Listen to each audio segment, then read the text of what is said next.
안녕하십니까. 오늘은 LCLB에 대해서 분석해 보겠습니다. LCLB가 지금 FDA로부터 보안 요구서를 받았어요. 이게 한 3월 20일 정도죠. 2025년도. 지금 한 5개월 전 얘기인데, 지금까지 특별한 FDA로부터 다른 통보를 받은 게 없다. 이렇게 봤을 때는 굉장히 우리 소액 주주로서는 이 LCLB가 리보세라비아는 이 간암 치료제 이것에 대해서 굉장히 실망을 하고 있다, 이렇게 볼 수가 있어요. 자, 그런데 우리가 이 LCLB가 만드는 이 간암 치료제 리보세라립이 어떻게 보면 이제 항암제 치료를 만드는데, 이 항암제에 대해서 한 세 가지 종류가 있다고 해요. 그 중에서 LCLB가 만드는 것은 이제 표적 항암제 이렇게 나오고 있거든요. 자, 면역 항암제 뭐 등등 있는데, 이렇게 LCLB가 리버가 만들고 있는 표적 항암제 이것을 지금 보안 요구서를 받았는데, 이 어떠한 것을 추가해야 된다, 이걸 얘기했어요. 그것은 FDA로부터 무엇을 받아야 된다?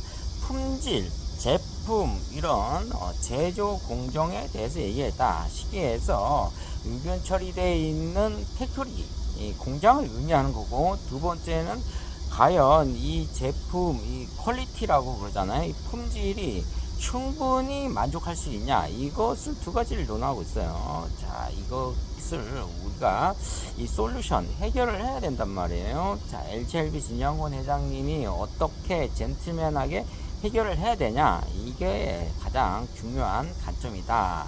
자, 2025년도 3월 20일 날 FDA로부터 보안 요구서를 받았는데, 이것을 최종적으로 지금 항서제약이 어떻게 지금 묘책이 있냐, 과연 대안이 있냐, 이것을 지금 얘기하고 싶죠. 자, 이 승인 거절이라고 했는데, 이 FDA가 뭐 1년에 한 200개 이상은 승인 거절을 한다고 해요. 자, 그런데 이 승인 거절한 이 제품에 대해서 다시 3차적으로 보안 요구서 CRL을 해서 추가로 애드를 해서 과연 다시 브리핑을 할 것인지, 이게 가장 중요하다, 이렇게 말씀드리고 싶습니다. 자, 지금 뭐 FDA로부터 우리가 뭐 물 건너 간 것이 아니냐, 뭐 이렇게 생각을 하고 있는데, 항서제약으로서는 굉장히 이런 것을 예민하게 심각하게 뭐 중대하게 받아들여서 지금은 좀 각성해야 된다. 그리고 FDA로부터 뭔가 신뢰를 잃지 않기 위해서는 굉장히 노력을 해야 된다. 자, 이 항암 치료에 대해서 한 세 종류가 있는데, LCLB가 갖고 있는 것은 표적 항암제. 자, 이 간암 치료제인데, 이 병용요법을 사용하고 있다. 병용이라는 것은 뭐 두 가지 이상의 치료를 한다, 뭐 이렇게 얘기를 하고 있어요, 의료 쪽으로는. 자, 그리고 이제 간암, 뭐 이암 이렇게 리보세라립이 그런 치료제를 두 가지 이상을 막 치료를 하고 있다. 요법이라는 것은 뭐 의료 쪽으로 의료 용어라고 볼 수가 있는데, 치료를 한다, 이렇게 요구를 하고 있거든요.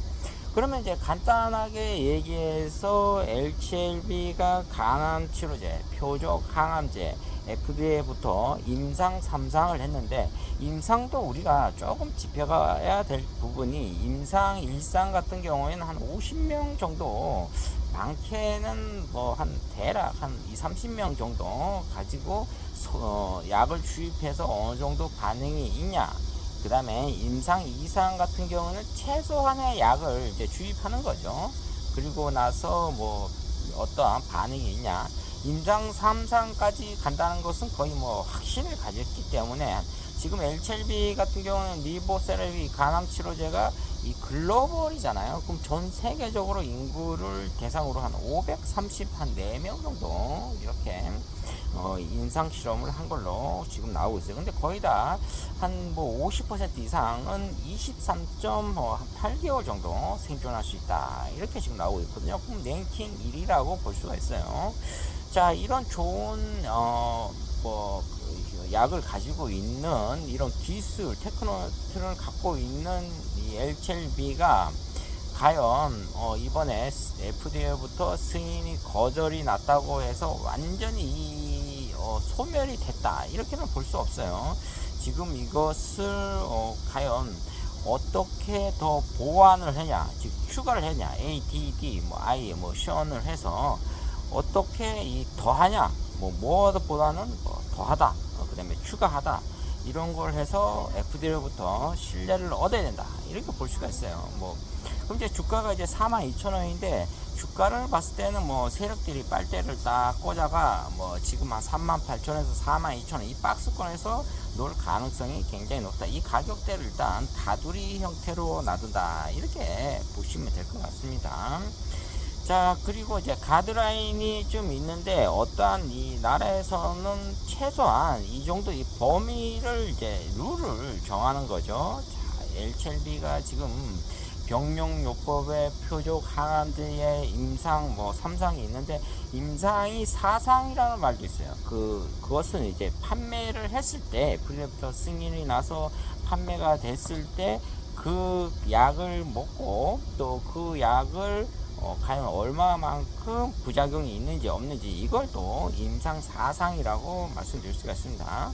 그것은 이제 판매가 됐을 때 하는 얘기고 또 경구용이라고 이제 이런 표현들도 많이 하죠. 이건 이제 마시는 거다 이렇게 또 나오고 있습니다.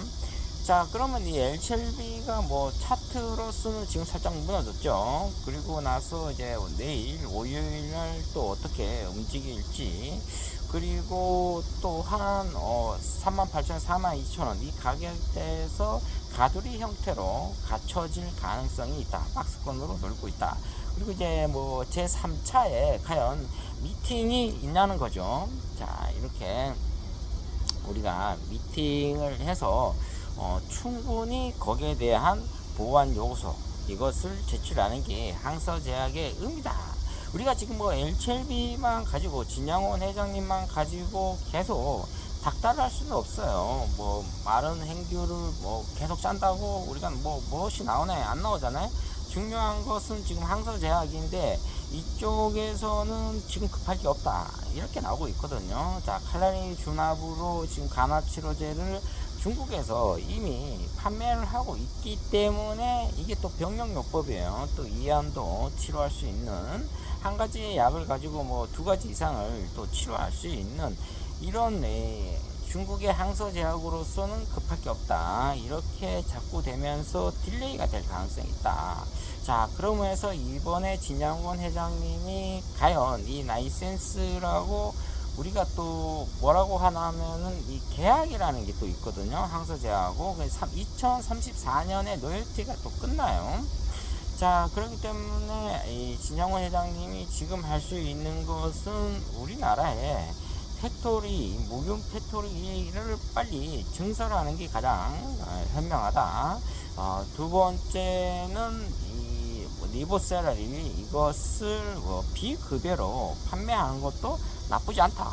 그리고 또 유럽 쪽에다가 한번 또 신청을 하는 것도 나쁘지 않다. 이미 또 유럽 쪽에 여러 가지 또 검증을 받은 것들이 있기 때문에 지금으로서는 이 뭐 꼭 미국보다는 유럽 쪽, 그 다음에 우리나라의 비급여 쪽, 그 다음에 또 팩토리를 또 증설하는 것 이런 것을 해주는 게 가장 좀 좋은 거다 이렇게 말씀드릴 수가 있습니다.